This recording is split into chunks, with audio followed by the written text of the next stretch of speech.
যারা মূলত নতুন ইউটিউবার তারা যে 5টি ভুলের জন্য ব্যর্থতার গ্লান্তি নিয়ে ফিরে আসে এবং তাদের স্বপ্নই থেকে যায়, তারা কখনো ইউটিউবার আর হতে পারে না।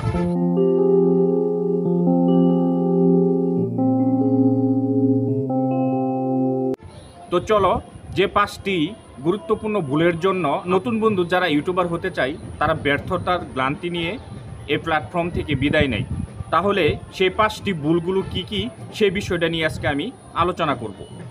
1 নাম্বার ভুল হলো টাইটেল ও থাম্বনেইলের প্রতি গুরুত্ব না দেওয়া। সবার আগে একটা টাইটেল লেখো তুমি, যে টাইটেলটা হবে ইউনিক, অডিয়েন্সের যেন ক্লিক করে তোমার সেই ভিডিওটা দেখার জন্য ইন্টারেস্ট প্রকাশ করে, এইভাবে তোমার টাইটেল এবং থাম্বনেইল দিতে হবে।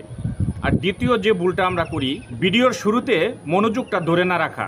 মানে ভিডিওর শুরুতে তোমার অডিয়েন্সের মনোযোগটাকে তোমার ধরে রাখতে হবে। এটা ধরে রাখার জন্য আমাদের কি করতে হবে, ভিডিওর প্রথমেই 5 সেকেন্ড তুমি এমন গুরুত্বপূর্ণ কিছু কথা রাখো যে কথার ধারাবাহিকতায় তোমার অডিয়েন্সগুলা তোমার ভিডিওটাকে স্ক্রিপ করে বা স্ক্রল করে চলে না যায়। তার জন্য তোমার ভিডিওর প্রথমে তোমার 5 সেকেন্ড খুব ইম্পর্টেন্ট মোস্ট কিছু টপিকস রাখো বা মোস্ট কিছু কথা রাখো, যে কথাগুলো তোমার অডিয়েন্স গুরুত্বপূর্ণ মনে করে সেই ভিডিওটা দেখার জন্য ইন্টারেস্ট প্রকাশ করবে।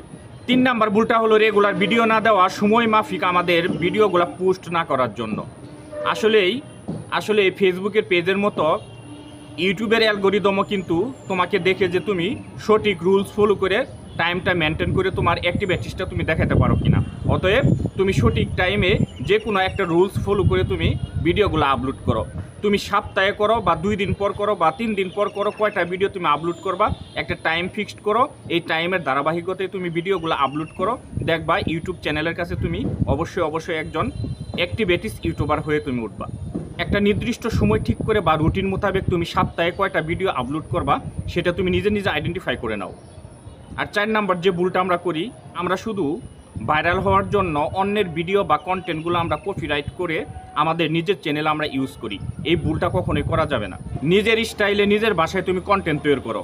তোমার চ্যানেলের জন্য কোন দর্শকগুলো প্রয়োজন এবং কোন দর্শকগুলো তোমার চ্যানেলটা দেখতে ইন্টারেস্ট প্রকাশ করে সেই দর্শকগুলোকে তুমি বাছাই করে নাও, আইডেন্টিফাই করে নাও, সেই ধরনের টপিকস নিয়ে তুমি ভিডিও